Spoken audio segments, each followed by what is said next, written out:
ভাই আমাদেরকে উঠে নিয়ে যাচ্ছে কেন ভাই? ভাই কেন ভাই এগুলো কি হচ্ছে ভাই? না ভাই কেন যাবো? গাড়িতে কেন যাবো? ভাই ধাক্কাচ্ছে কেন ভাই? ভাই ধাক্কাচ্ছে কেন? আপনারা কেন ভাই? আপনারা কেন তুলে নিচ্ছে? কেন তুলে নিচ্ছে? জানি না ভাই। কেন তুলে নিচ্ছে আপনি কি জানেন না? ভাই প্লিজ হেল্প মি ভাই। না ভাই ওনাকে কেন তুলছেন? ওনাকে কেন তুলছেন? সেটা আমরা বলবো ভাই, আমাদের কাছে মানে আপনারা কেন তুলছেন সেটা একটু বলবেন।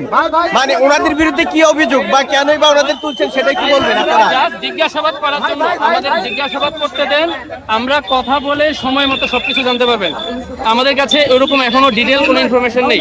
আমাদের রাইট আছে একজনের সাথে দুটো কথা বলার, সেই কথাটুকু বলতে দেন। কথাটুকু বলতে তার মানে আপনারা বলছেন কোনো ধরনের অভিযোগ এখনো তাদের বিরুদ্ধে নাই। আমরা জিজ্ঞাসাবাদের পরেই বলতে পারবো। অফিসিয়াল কোনো স্টেটমেন্ট এখনো দেওয়ার সময় হয়নি। যদি ওদেরকে নির্দোষ পাওয়া যায় ওদেরকে ছেড়ে দেওয়া হবে।